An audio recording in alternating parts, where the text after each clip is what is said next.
Look at that. There we go. Look, now you're seeing how the magic happens. Hi, everyone. Welcome to Dome at Home.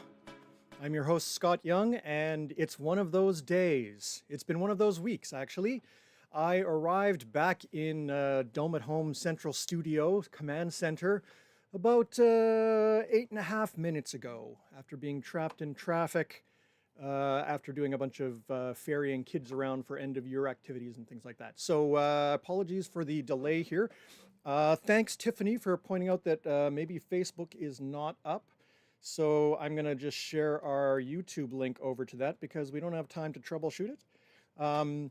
But we are going to have a whole bunch of fun things going on in the show today as I madly scramble and try and figure out everything that is going on. Oh, we don't even have our pictures up.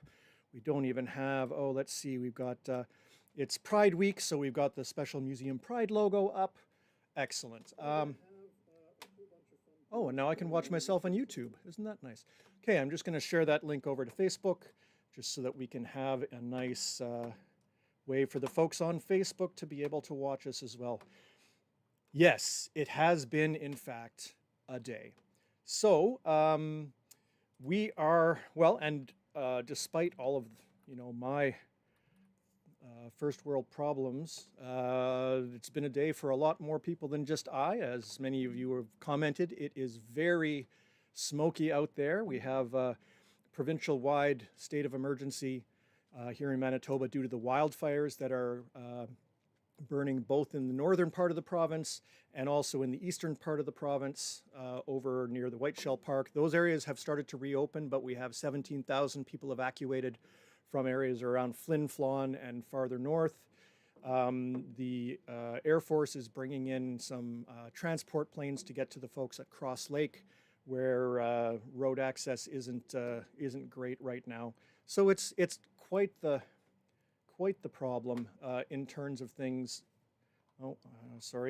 In terms of the fire situation.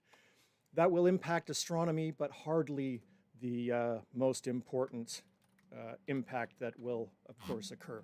So I feel a little bit, almost a little bit petty, worrying too much about its effect on the stars or my view of the sky when people are staying in a place that they aren't familiar with. I'm just going to put this link onto Facebook. Look at that. I can multitask. And there we go. Okay, so now anybody that's on Facebook, hopefully... Oh, Tracy, you're in through Facebook. Great, okay. Okay, maybe it just took a little while to connect. I'm not quite sure why. As you might have noticed when we came up, everything reset to defaults. The size of my camera, the links to Facebook and to YouTube. Literally the only thing that worked as advertised is our just before the show connection with Ulrika. We're going to have another binocular challenge with Ulrika tonight. And that worked great. Everything else has just been a mess. Okay, we're going to try and get into the show here and get into some content because I don't think you sign up to just listen to all the troubles that I go through in the course of a given day. You probably are interested in some astronomy content. And so we are going to be spending a little bit of time looking ahead at the summer sky. We will be showing some of your photographs. We'll be looking at all the cool space stuff and going from there. Let's start off with some images. Regular contributor Gia Walker has sent in a few more of her shots. And let me make sure we can get to them properly here. There we are, star trails. So as most of us are aware, we live on a planet. That planet is round and it spins. And so what that means is, for us on the planet, it looks like everything revolves around us, but of course it's us that's doing the revolving. If you take your camera and you take a time exposure, you can record that motion and get dramatic shots like this. And I mean, not just the coolness of the star trails, which is beautiful. They're all very colorful as the different colors of the stars really come through when they trail out like that. You can even see the stars that are down low on the horizon start off kind of reddish and then brighten up to their normal color as they're rising out of the haze of the atmosphere. There's some northern lights you captured there, Gia, and of course it's just beautiful over over Lake Winnipeg there. Beautiful shot. Thanks for sending this in, because this is the kind of shot that while it's easy to take theoretically, you just put your camera out there and take long exposures. Making it look really beautiful like this is an art. So great job. And I guess you were out trying to do some Milky Way shots, and during that you caught a nice meteor there. Here you can see in the image here, you've got sort of the haze and the thick air around the horizon, maybe even some smoke already, and then the Milky Way arching across the sky here, and then right down through the middle, a nice bright meteor. That's a great meteor. Most of the ones that I ever capture are very faint little streaks, so that's a great shot. And again, you know, the composition is just really, really nice. So thanks for sharing those. Great job. We love to see your pictures.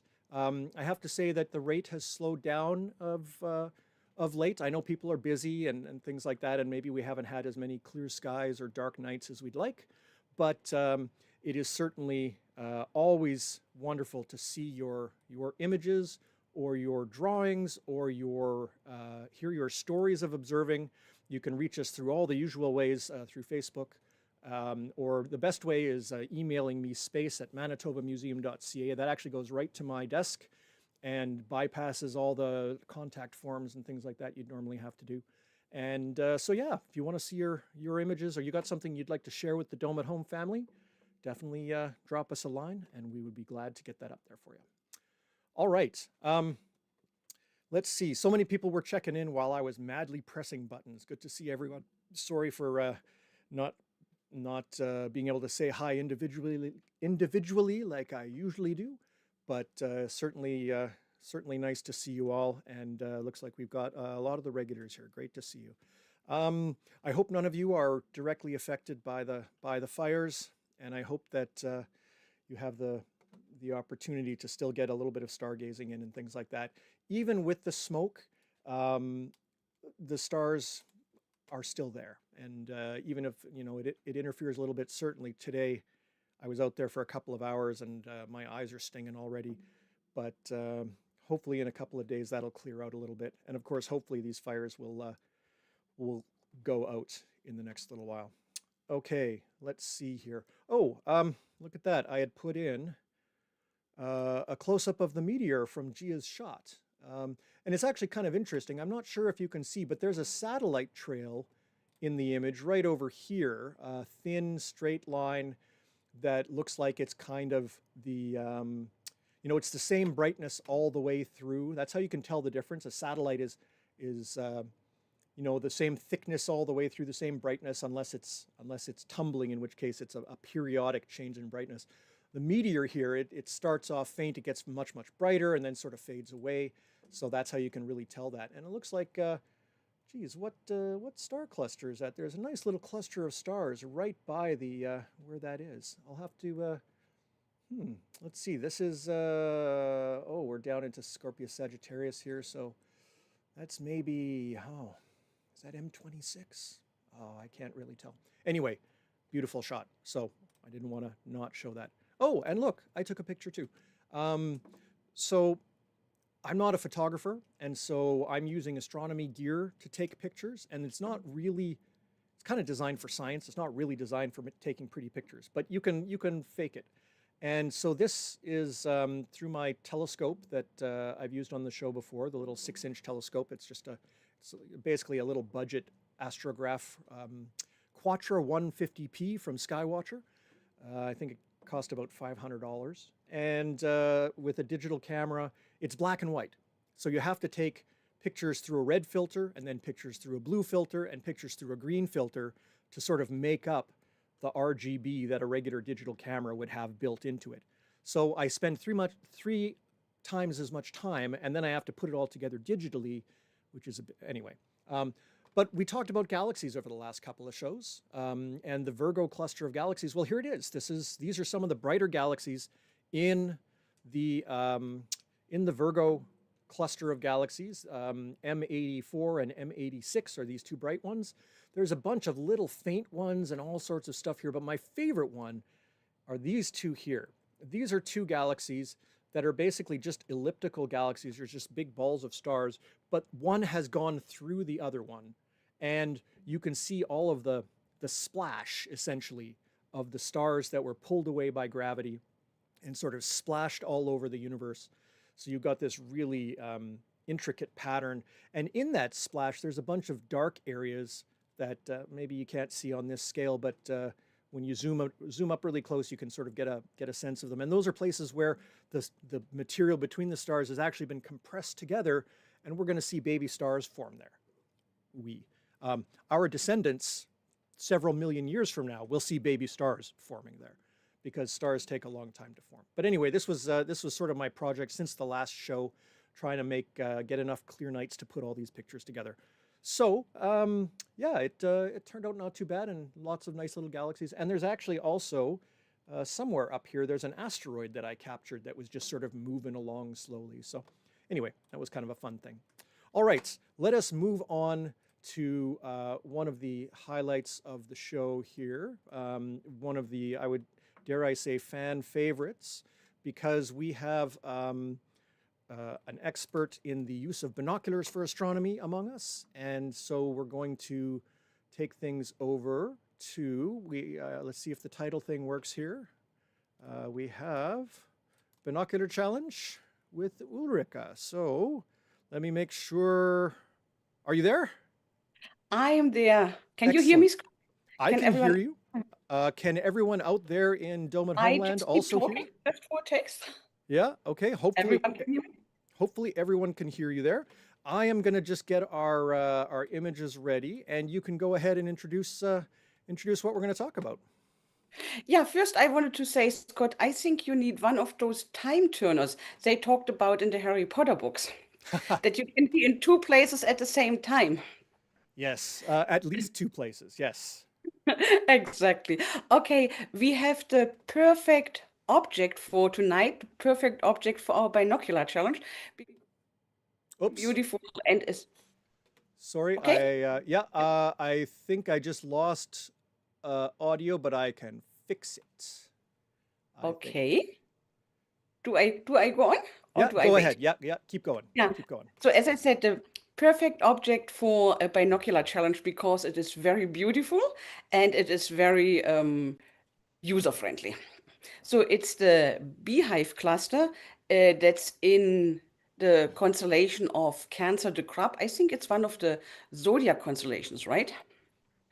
And yes. And it is like it's lots of little diamonds, and they are put together in a form that really looks like a beehive. Okay. So let's go for it. We are cheating tonight a little bit, because we call it star hopping, but we are also using a planet, which is Mars. Do you have it there? Excellent. As a landmark, or well, rather a sky mark, right?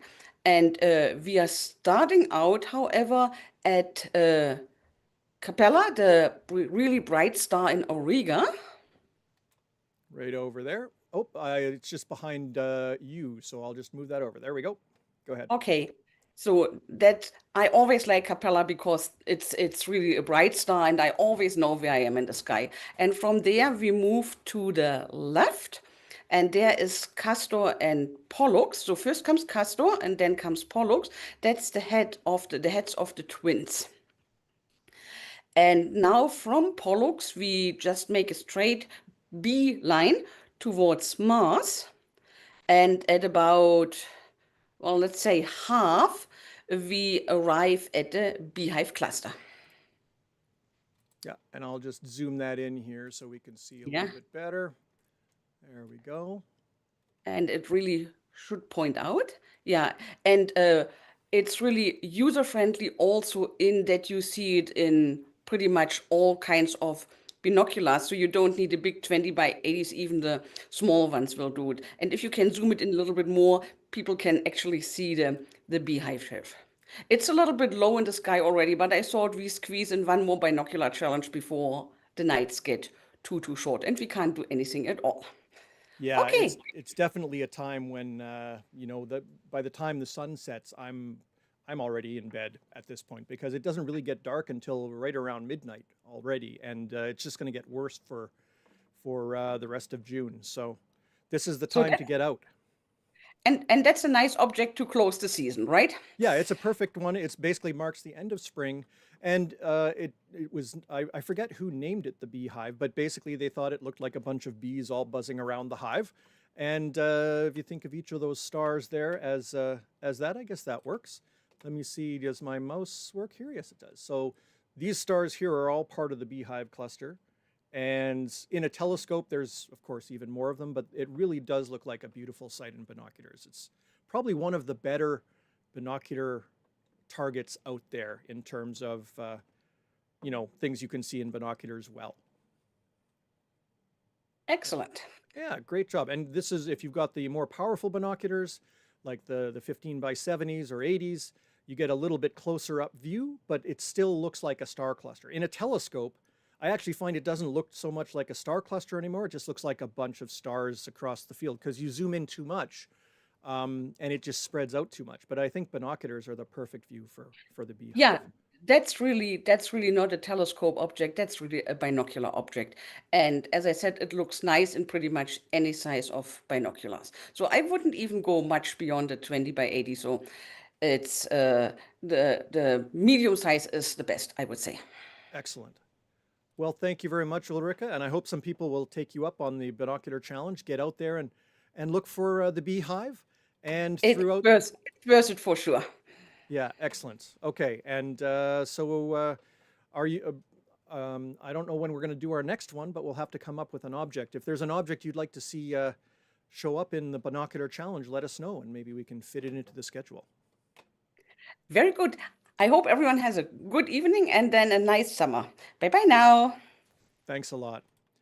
I love having Ulrika on because that's some content I don't have to do. But also, she's just wonderful at explaining, how to use binoculars in the sky and how to find things. Really, really nice. We always have space on the show. If there's something you'd like to come on and talk about, we'd be happy to have you on as well. You can always drop me an email and pitch me your idea, and maybe we'll do something like that. That'd actually be really cool. I briefly toyed with the idea of having everyone present their own pictures in the beginning, but it was fairly complicated. But I think we'll do a show like that. Maybe the year-end show can be like a show and tell where everybody can come on and voice over their own pictures or things like that. I think that'd be kind of fun. It is really good to get together with you guys every month. There's sometimes we'll be out. Not everybody appreciates all the stargazing we might do or all the details. So it's nice to sort of share that with other folks. Okay, let me see here. I wanted to move on to our look ahead to the June sky. Now, for those of you that like the written word, I post a blog through the Manitoba Museum's website every month, and it provides sort of a heads up for what events are happening. You have to spell Manitoba right when you type in their website. I've learned that. But it's in the blog section. And so if you go into the menu and then down to the bottom, there's a nice little section that sort of lists where everything is. You can also find it through the planetarium section. But on there is a nice little sky calendar that sort of lists the kinds of things that are going on. And it's funny, summer is a great time to stargaze. And those of you that have watched the show for a while will realize that this is a great time for stargazing because there's no mosquitoes. I don't know, for those of you on the prairies, the mosquito is Manitoba's provincial bird. It is the most common life form in the province, I think. It is the bane of observers because we want to go out just as it's getting dark when they come out to feed. There are no mosquitoes in Manitoba right now. I mean, maybe up north, I'm not sure, but I haven't heard of any around the city. They're doing some larviciding as they normally do, but they haven't had to spray. It's been so dry, hence the fires, I guess. So now's not a bad time to get out there and check out the sky. Having said that, June's a terrible month for astronomers because the sun sets very late. it really doesn't get all that dark. We technically don't get dark from about June 1st to about July 10th or so, because the sun, while it goes down below the northwestern horizon, it doesn't go very low before it starts to come up again. We have the sun very high in the daytime during the summer, but that means it does not go down very low below the horizon at night. And so we have long days and short nights. We have perpetual twilight from right about now to all the way through June, past the solstice, for about 3 weeks on either side of the solstice. So that means the sky doesn't get as dark, and we don't get as good of a view of the sky as we would like. But that's okay. Nautical twilight is technically what we get to, and that's about all we can ask for. However, it is a time when we get great view of things. We looked at our last view of the constellations. Oh, that's the wrong window. No wonder it doesn't look like it's working. There we go. We got our last view of sort of the springtime constellations with Cancer and Leo, and even Virgo is already past the southern line, heading down into the southwest by the time it gets dark. Those are sort of our springtime constellations. Boötes, the ice cream cone, also already past the meridian and starting to set even when it gets dark. The Big Dipper, right up near the zenith, the point straight overhead, as soon as the sky is darkening, but it very quickly starts to move down into the northwestern sky as the sky rotates around. So those spring constellations are disappearing, but we do get our view of the summer sky. And the summer sky brings with it some of the best sights in the entire sky. Probably most prominent is a group of stars called the Summer Triangle. It's called the Summer Triangle because in the summer it's high overhead in the evening, and it's made of 3 stars that are shaped in a triangle. So we've got this bright star up here, and this bright star down here, and this bright star over here. Now technically those are in 3 separate constellations, but together they're known as the Summer Triangle. And they're a good baseline for observing the summer constellations because they actually, they include 3 summer constellations and they frame sort of the summer sky really nicely. I'm going to fast forward a little bit later into the month. Come here so that we can get a better view. Why are you not moving? There we go. We can get a little bit better view. There we go, that's better. Yeah, let's get it a little bit darker. That picture of the Milky Way that Gia showed basically was showing this kind of area of the sky. And that's where the Milky Way is. The Milky Way runs right through the Summer Triangle. So if you can find the Summer Triangle, even if it's not dark enough to see the Milky Way with your unaided eye, whether it's because of the twilight or just city lights or whatever, if you take binoculars and you just scan inside the Summer Triangle, you will find all sorts of star fields and little star clusters and little fuzzy bits, because the Milky Way is where a lot of that group of objects is scattered all throughout this.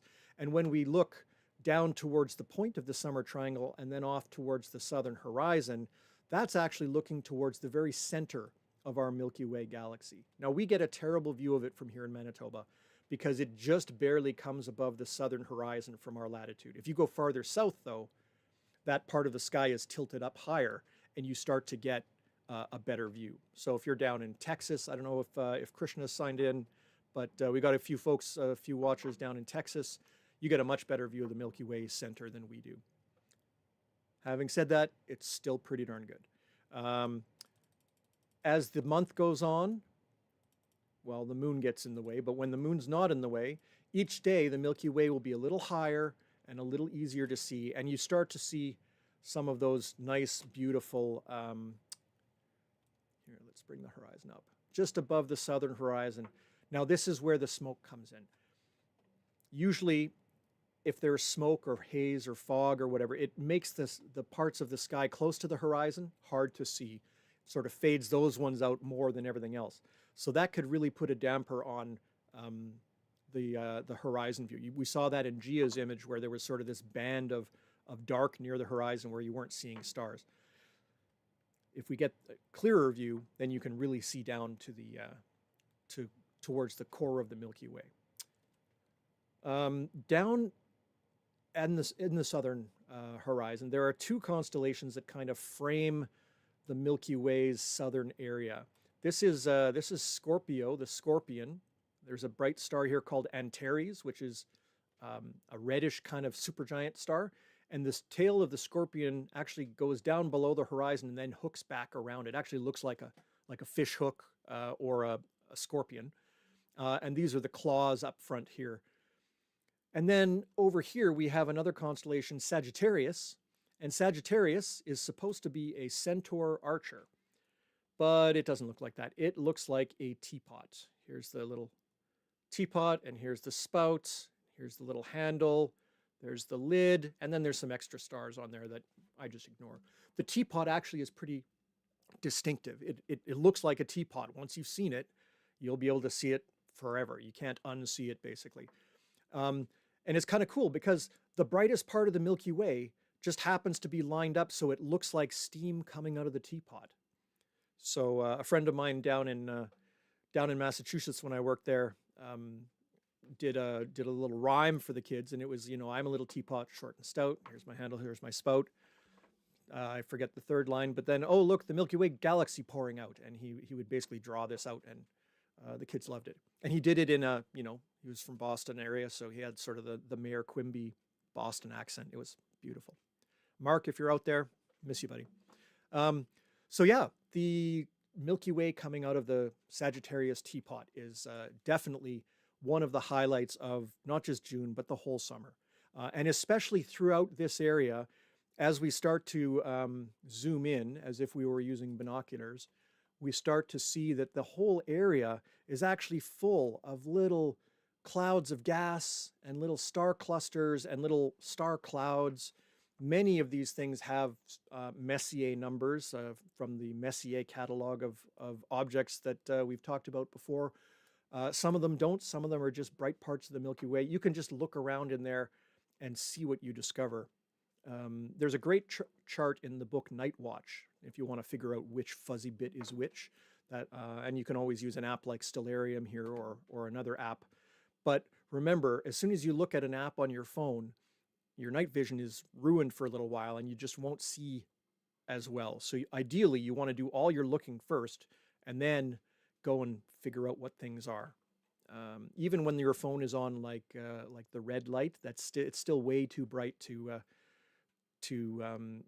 not affect your night vision. So you want to make sure that you disconnect as much as possible. And that's part of the fun of summer stargazing, really. You're getting out there, you're getting out with nature. It's not so cold that you're worried about freezing your toes off. And you've got just you in the sky. It's a wonderful pastime. Now, if we go back up to our summer triangle, here I'll zoom out a bit so we can see it. The summer triangle is actually a really cool star group. We use it a lot in the planetarium when we're talking about, well, lots of things, because there are so many examples within it. For example, the top constellation up here, this is Lyra the Harp, and the star that is the triangle star is called Vega. If you watched the Contact movie with Jodie Foster, Vega, that's where the aliens came from. Not in real life, obviously, but brightest star in the northern hemisphere, basically.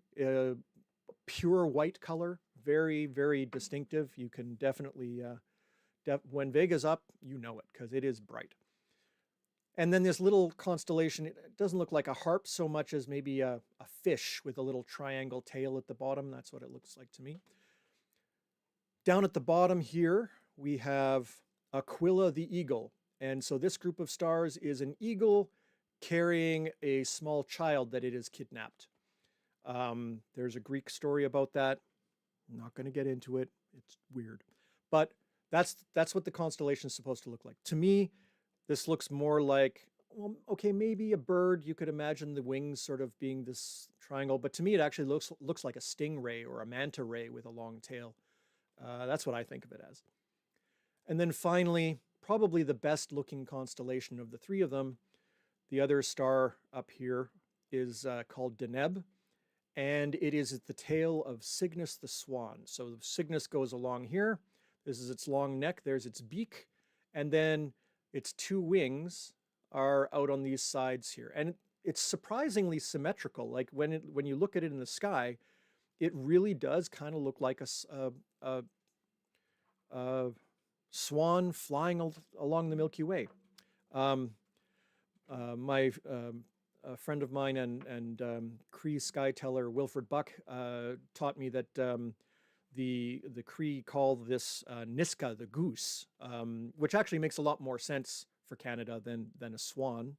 I could probably count on my fingers the number of times I've seen a swan, but of course geese here, Canadian geese, are everywhere. So there's Niska the goose flying south along the Milky Way.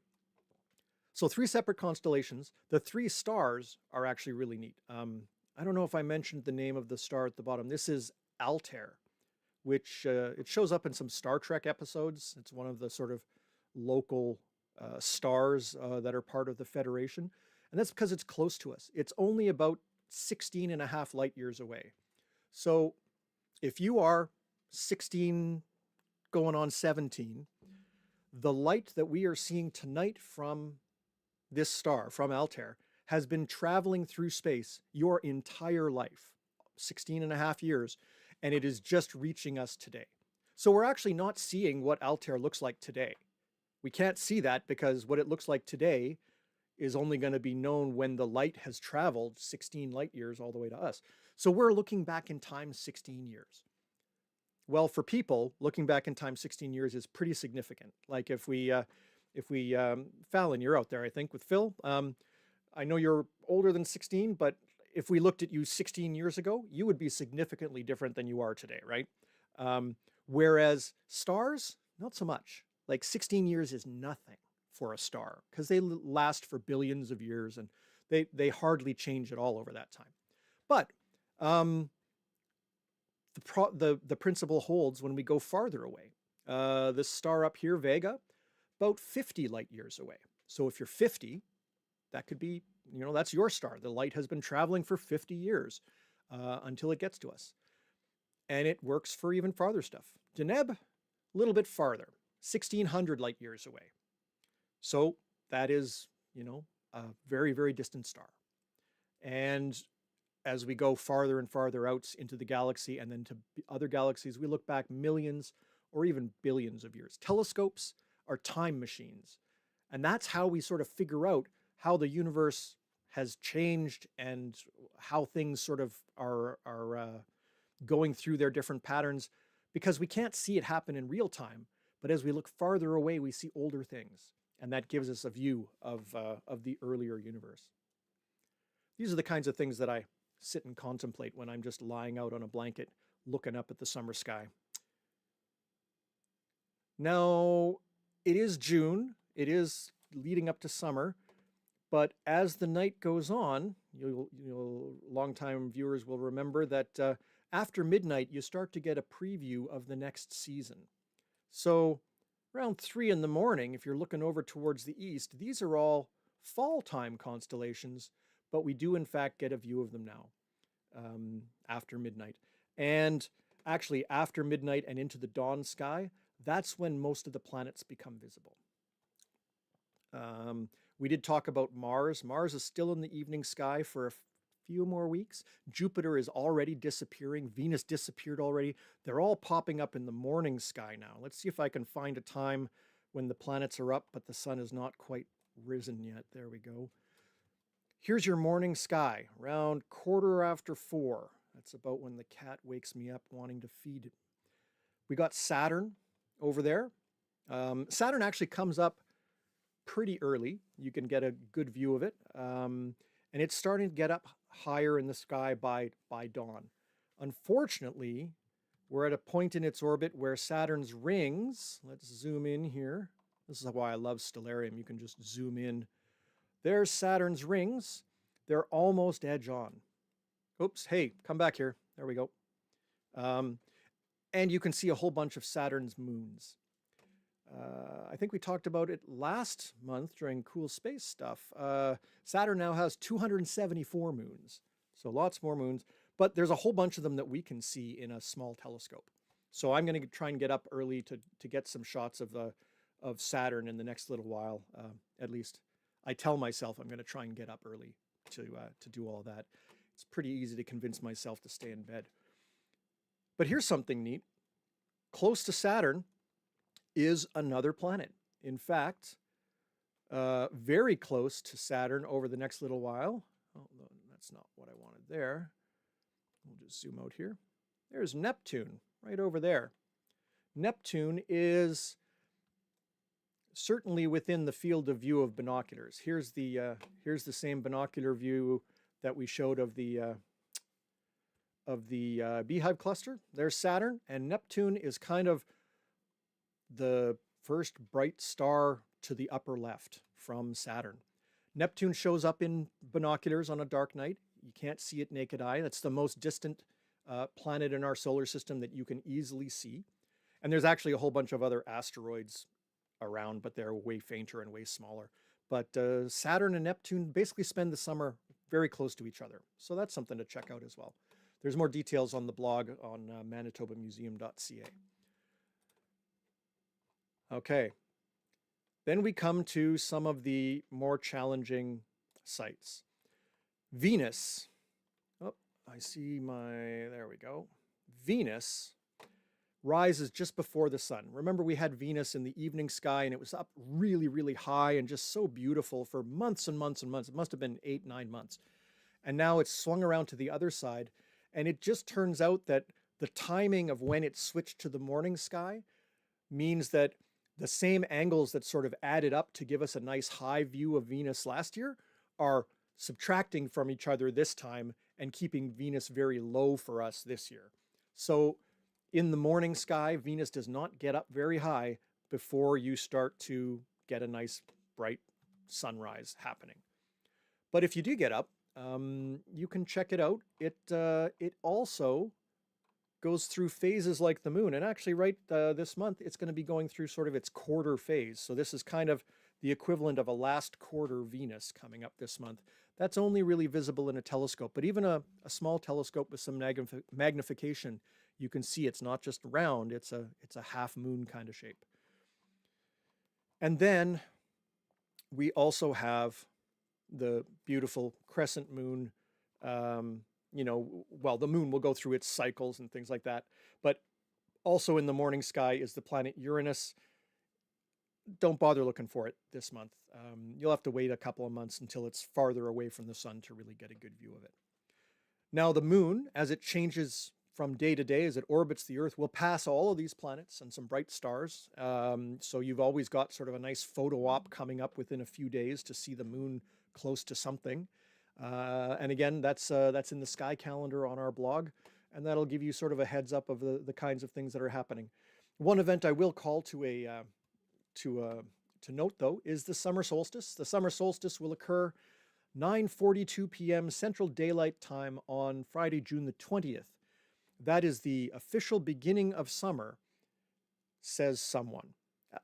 It's an astronomical phenomenon. It's actually the point when the Earth reaches in its orbit the spot where the North Pole is tilted as close towards the sun as possible. So it means that the Earth's northern hemisphere gets lots of sun, very little nights, and of course in the south it's reversed. We use that date because it can be predicted in advance and printed on calendars in advance. It has no bearing really on what the weather's like. The weather's been all over the place for many of our viewers, I'm sure. We had summer in late April where the temperature went up to 38 degrees here in Winnipeg. That's Celsius, so that's, I don't know, 110 maybe, something like that. And then it went to fall 3 days later, and we actually had frost the following morning. So the weather doesn't care when the solstice is. I mean, it does in broad terms. Summer, warmer weather will generally happen after the solstice because the sun's energy can build things up. But there's a lot of details, air masses, land masses, oceans, jet streams, and all that kind of stuff that make a bigger impact on the weather than, the solstice. But every year I get calls. They want to know when the solstice is going to be so they can print it on the calendar. So there you go. And that's an event that doesn't get adjusted by time zones. Like it's 9:42 Central, which means it's 10:42 Eastern, and 11:42 Atlantic, and 12:12 in Newfoundland, that kind of thing. So it's an instant in time as the Earth moves through a certain part of its orbit. That's the thing that gives us all of our very dim or very bright twilight skies that we will have this month. Okay, before we do that, I think it's time for Cool space stuff. So yeah, there's some cool space stuff, and there's some not cool space stuff. SpaceX launched another Starship, third one in a row that blew up after becoming uncontrolled. They actually are doing worse now than they were a year ago in terms of their record of rockets. Now, obviously, there's a bunch of other things going on in terms of changes at NASA, and we've heard that there will be all sorts of budget cuts and things like that. We won't get into that too much because I'll just go off and I'll rant for half an hour. But no, the Starship program, which is the moon landing spacecraft for the Artemis 3 mission, which is the one that follows Artemis 2, which is the one that has the Canadian on it. They aren't even close to being able to do that. There is no way that Artemis 3 will land on the moon in a year and a little bit. So I'm calling it now that Artemis 3 is going to be canceled. And the only Artemis flight that will fly will be Artemis 2, which has Jeremy Hansen, Canadian astronaut, and 3 American astronauts on board. I'm still hoping that they don't change the crew assignments and pull the Canadian off, because if again, long story, but the thing that we are contributing as part of the thing that gets us our seat on that mission has been canceled. So we'll have to see. I still have high hopes that Jeremy will fly next year and loop around the moon, be the first Canadian to go around the moon. Will be awesome. But it's not going to be thanks to the SpaceX Starship spacecraft, which is basically right now the least successful space program in history. And that includes even the early Russian rockets that literally blew up all the time. So well done. It takes a lot of effort to be the worst in history, and SpaceX, you've done it. Not the worst in history is the Chinese space program right now. They are launching a sample return mission to an asteroid. In fact, I was scheduled to launch yesterday, and because I just got home, I don't even know if it pushed or if it launched or not. But this is one of those really exciting missions where you go out to an asteroid and you land and you grab some rocks and you bring it back and then you parachute down. Really, really complicated mission. And it helps us learn about asteroids. And that's great because asteroids are in our neighborhood. And if an asteroid ever crashes in or is going to be crashing into the Earth, we want to know what they're made out of. And we want to know everything that we can about them so that we can figure out some way to deal with them. So it's great that an asteroid mission is going, and looking forward to seeing, close-ups of yet another rock in space, perhaps. But every asteroid that we've seen has surprised us. And so I'm really curious to see what this mission will discover. And there's the spacecraft on its way to an asteroid, which is showing a little satellite beside it, because many asteroids have moons, which 10 years ago, if you said an asteroid could have a moon, every astronomer in the world would have said, yeah, right, that doesn't happen. And it does. Actually, right now, the thought is perhaps 20% of all asteroids might have at least one moon. There are 2 asteroids that have rings. So space is weirder than we thought, which is cool. This was cool. I was doing a program with kids this afternoon, folks down in California, actually, and they were asking, well, how many dwarf planets are there? And I had to update the number because on Wednesday, a new dwarf planet was announced. Actually, It hasn't been confirmed as a dwarf planet yet because that takes a little bit of formality, but it is an object that is the same as the other dwarf planets in size and things like that.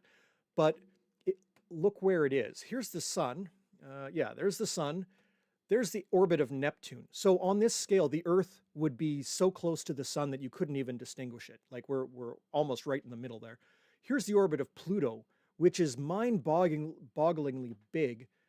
And then you have to shrink that down to this little size and look at the orbit of this thing. Look at how far away from the sun it goes before finally looping back. The gravity of the sun stretches so far that it's managed to keep this little object with the poetic name of 2017 OF201 in an orbit. And the Earth takes 365 days, 1 year to go around. Well, this object takes 25,000 years to orbit the sun.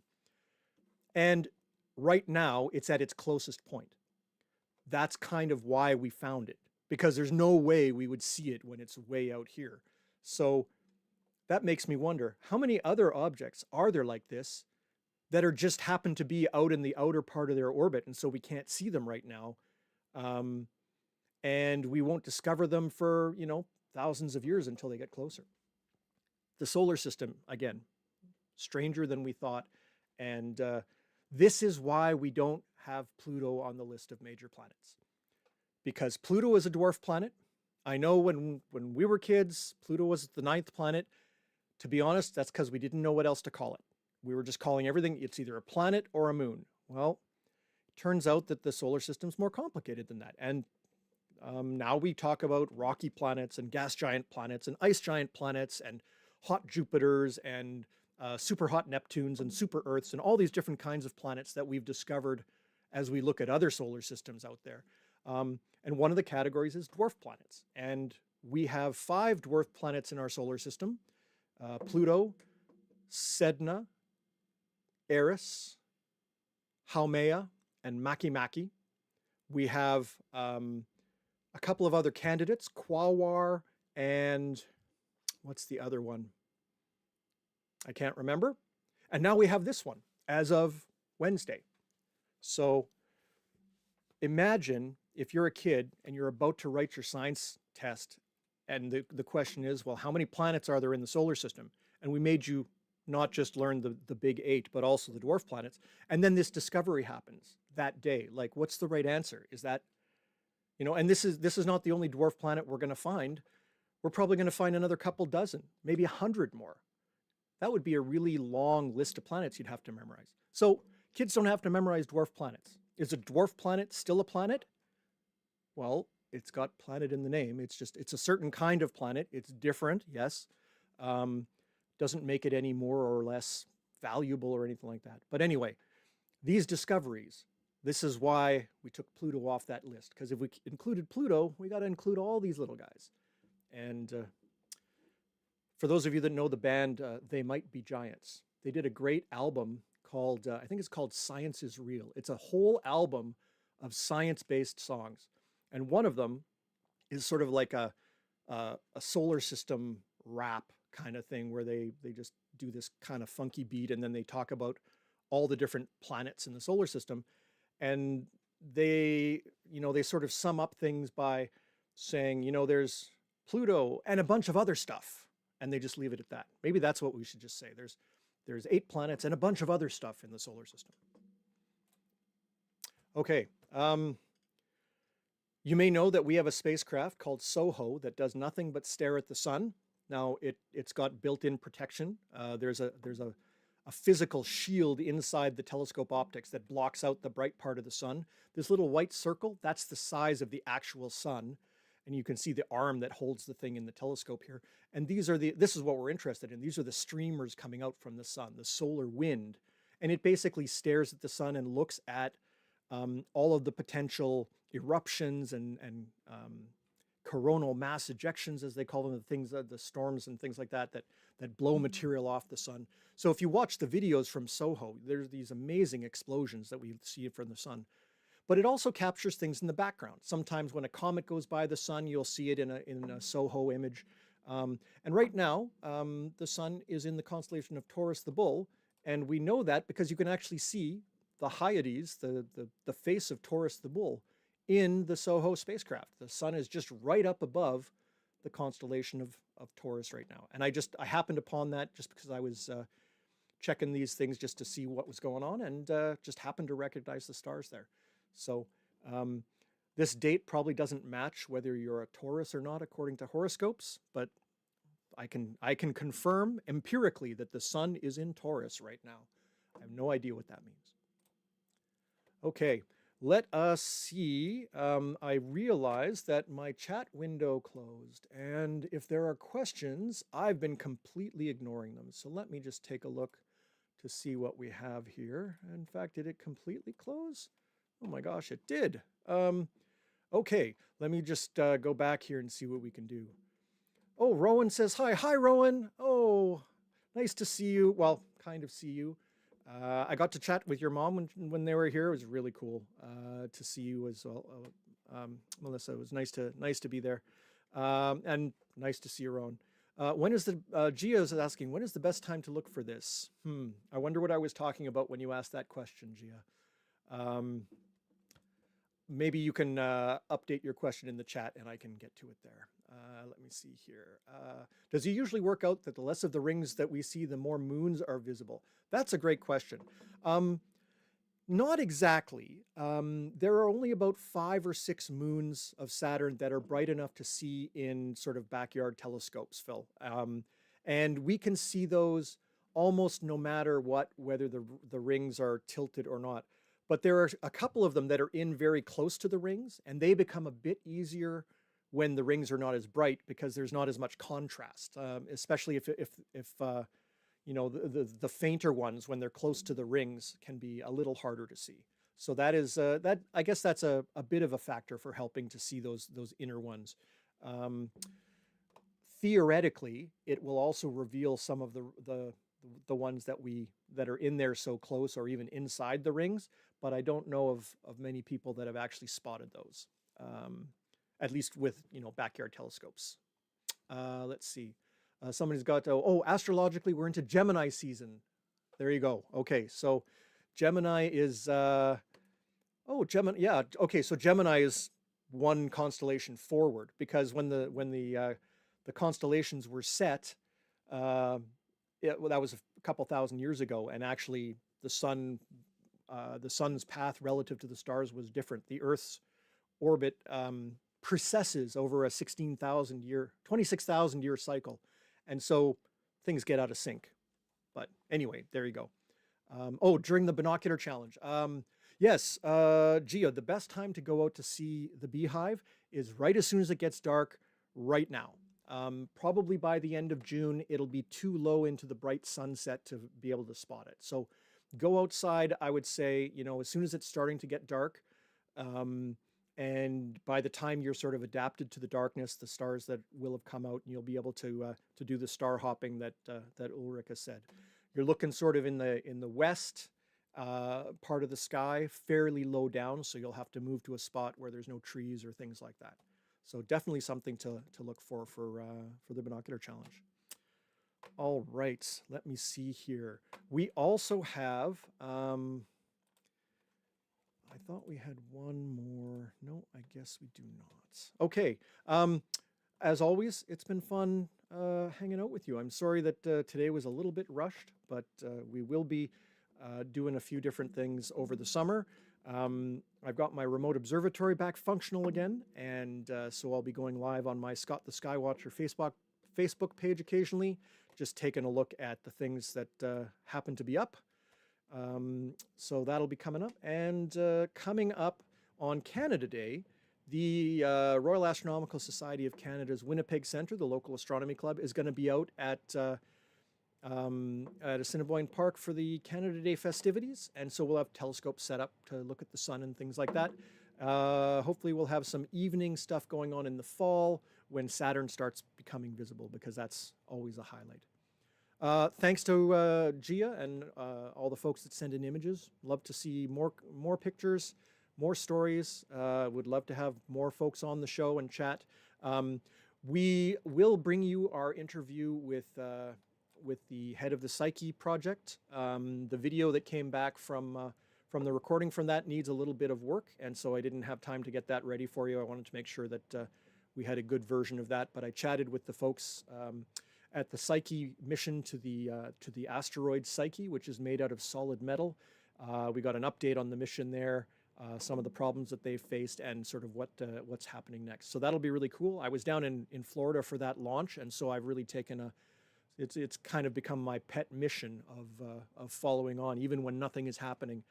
And when it gets there in a couple of years, we're going to get, I think, some mind-blowing views of something we've been to rocky planets like Mars and Mercury and Venus, and we've been to gas giant planets, we've been to ice giant planets, we've even been to dwarf planets like Pluto and Ceres. We have never been to a metal planet before, and this asteroid is basically a metal minor planet. So what's that going to look like? I don't know. I can't wait to find out. All right. Thanks again, everyone. I hope you have a great night. I hope you get a chance to get out there under the stars, and we will be back the last Thursday of July. And if you're interested, you can always tag us up at the Manitoba Museum. Come visit. Oh, I almost forgot. We have a brand new planetarium show that will be premiering. It is called Wilfred Buck's Star Stories. This Cree Skyteller I mentioned before, Wilfred Buck, who is one of my heroes, has produced his own planetarium show. He narrates it, and that will be opening in July for the summer. And it shares some of the sky tellings from here in Manitoba that have been used for thousands of years, of the constellations and so on. Just a wonderful, amazing show. Probably the best planetarium show I've ever seen.